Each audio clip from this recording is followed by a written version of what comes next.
여러분은 시급이 12,000원이라면 높은 금액이라고 생각하시나요? 누군가에게는 생계를 위한 최소한의 임금이고 또 다른 누군가에게는 가게 문을 닫을 수도 있는 부담입니다. 최근 최저임금을 둘러싼 논쟁이 다시 뜨거워지고 있습니다. 노동계는 물가가 너무 올라 최소 12,000원은 돼야 한다고 주장하는 반면 자영업자들은 그렇게 되면 아르바이트생을 쓸 수 없다고 맞서고 있습니다. 과연 누구의 말이 맞는 것일까요? 오늘은 최저임금 12,000원 논란과 자영업자들이 분노하는 이유를 자세히 살펴보겠습니다. 1부 최저임금 논쟁이 다시 시작됐다. 매년 여름이면 반복되는 풍경이 있습니다. 바로 최저임금위원회의 협상입니다. 노동계와 경영계는 매년 치열한 줄다리기를 벌이고 있습니다. 노동계는 물가 상승과 생활비 부담을 이유로 큰 폭의 인상을 요구합니다. 반면 사용자 측은 이미 한계 상황이라며 동결 또는 최소 인상을 주장합니다. 올해도 마찬가지입니다. 특히 시급 12,000원 수준이 거론되면서 자영업자들의 반발이 거세지고 있습니다. 2부 자영업자들이 가장 걱정하는 것, 겉으로 보면 시급이 조금 오르는 것처럼 보입니다. 하지만 실제 부담은 생각보다 훨씬 큽니다. 예를 들어 하루 8시간 근무하는 아르바이트생 한 명이 있다고 가정해 보겠습니다. 시급이 올라가면 하루 인건비가 증가하고 한 달 동안 누적되면 수십만원, 직원이 여러 명이라면 매달 수백만원 이상의 비용이 추가될 수도 있습니다. 여기에 주유수당과 사대보험, 퇴직금 등의 부담까지 고려하면 실제 사업주가 지출하는 금액은 더 커질 수 있습니다. 3부 차라리 내가 일한다. 이 때문에 많은 자영업자들은 새로운 선택을 고민하고 있습니다. 아르바이트를 줄이자, 가족끼리 운영하자, 영업시간을 단축하자, 무인 시스템으로 바꾸자. 실제로 무인 카페와 무인 아이스크림점, 무인 사진관이 빠르게 늘어난 이유 중 하나도 인건비 부담이라는 분석이 있습니다. 또 일부 음식점에서는 주문을 키오스크로 받고 서빙 로봇을 도입하며 직원 수를 최소화하는 방식으로 운영하고 있습니다. 4부 아르바이트생 입장은 다르다. 반대로 아르바이트생들은 전혀 다른 현실을 이야기합니다. 최근 몇 년 동안 외식비와 월세, 교통비, 식료품 가격이 크게 올랐습니다. 예전에는 아르바이트 몇 시간으로 해결되던 생활비가 이제는 훨씬 많은 시간을 일해야 충당되는 상황입니다. 학생들은 등록금과 생활비를 걱정하고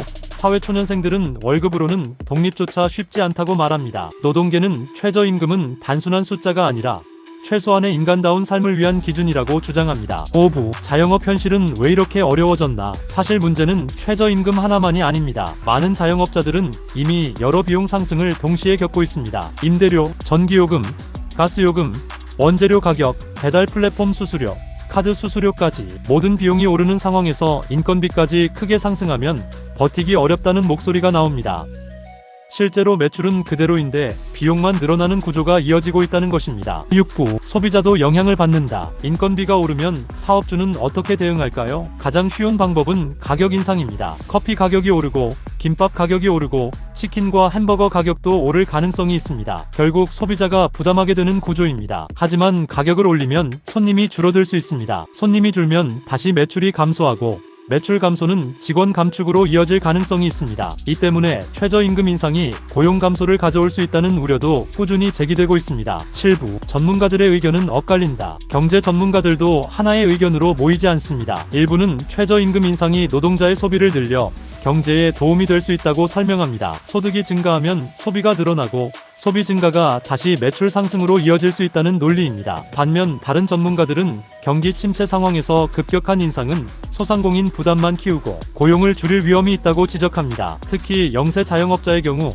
대기업처럼 비용을 흡수할 여력이 부족하기 때문입니다. 8부 해외 사례는 어떨까?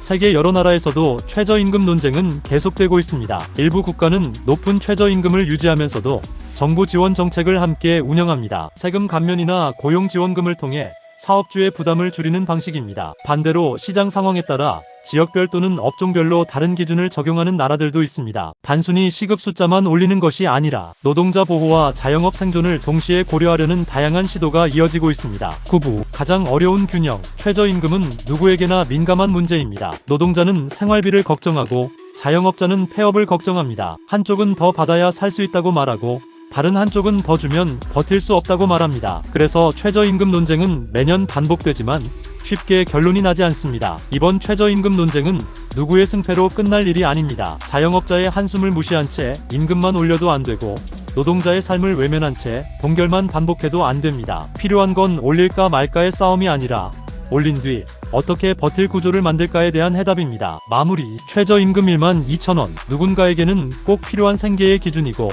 또 다른 누군가에게는 가게 운영을 포기하게 만드는 숫자일 수 있습니다. 결국 중요한 것은 노동자의 삶과 자영업자의 생존이 함께 유지될 수 있는 현실적인 해법을 찾는 일입니다. 여러분은 어떻게 생각하시나요? 최저임금은 더 올라야 할까요?